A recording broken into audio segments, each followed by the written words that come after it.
ఆ, నీ పేరు మర్చిపోయి ఇందాక నిన్ను సుహాసిని అన్నాను కదా, దానికి సారీ. అలేఖ్యకి సుహాసిని అనే పేరెలా తెలుసు?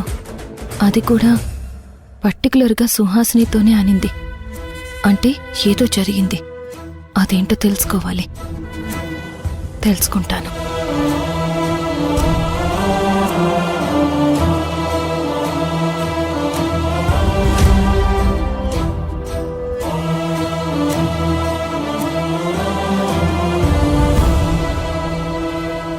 అత్తయ్య, ఈ ఫ్రూట్స్ తినండి.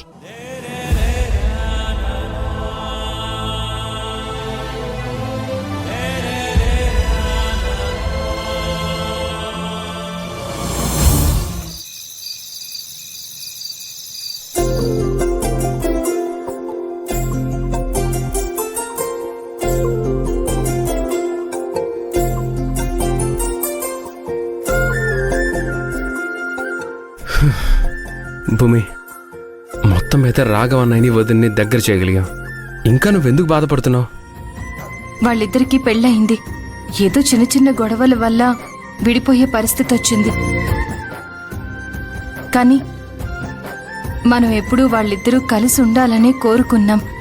ఇవాళ వాళ్ళిద్దరినీ దగ్గర చేశాం. కలిసే ఉండాలి అని ఆశపడుతున్నాం. కానీ వీటన్నిటికీ మధ్యలో సుహాసిని అనే వ్యక్తి లేకుండా ఉంటే నేను సంతోషంగా ఉండేదాన్ని. ఇప్పుడు ఏమైంది? ఇప్పుడు మొదలైన సమస్య కాదు కదా, ఎప్పటిదో సమస్య కదా. కరెక్టే మాధవ్. ఒక పక్క తాళి కట్టిన భార్యతో బావగారు దూరంగా ఉన్నారు, దగ్గర అవుతున్నారు. ఒక పక్క తాళి కట్టకుండానే ఒక బిడ్డకి తండ్రై ఉన్నారు. ఇప్పుడు వాళ్ళిద్దరూ ఒకటైపోయారంటే సుహాసిని బిడ్డ పరిస్థితి ఏంటి? అలేఖ్య ఎట్టి పరిస్థితుల్లో బిడ్డని తన బిడ్డగా స్వీకరించదు. బావగారి బిడ్డ అయినా సరే సవతి బిడ్డ కంటే శత్రువు బిడ్డగా తనని ట్రీట్ చేస్తుంది. ఇవన్నీ జరగకూడదంటే నాకొకటి అనిపిస్తుంది. మనమే ఈ పాపని దత్తత తీసుకుందాం.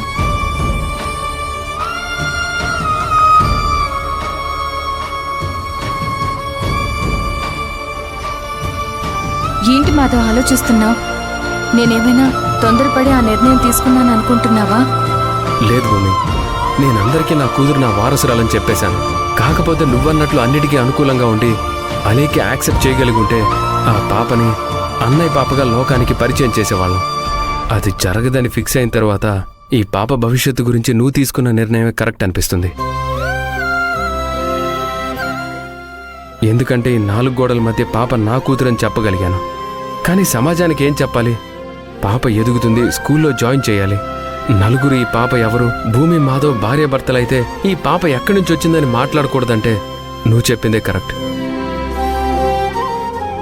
పాపని మనం దత్తత తీసుకుందాం. అట్లీస్ట్ సుహాసిని కొంచెం నెమ్మదిగా ఉంటుంది. అసలు సుహాసిని గారు ఈ విషయంలో ఎలా స్పందిస్తారో చూద్దాం. చూసిన తర్వాత మన నిర్ణయం తనకి చెప్పాలి. అదేవిధంగా ఇంట్లో వాళ్ళందరి దగ్గర కూడా ఈ విషయం గురించి తెలుసుకోవాలి.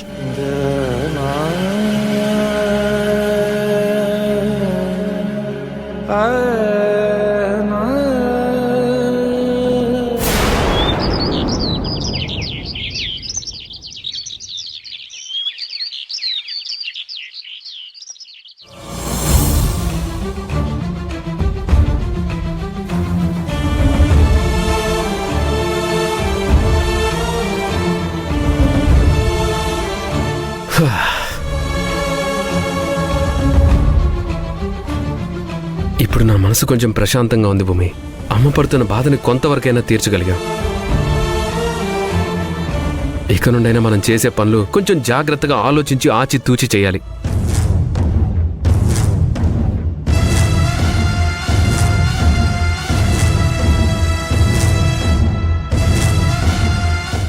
ఏంటి భూమి అలా ఉన్నావు?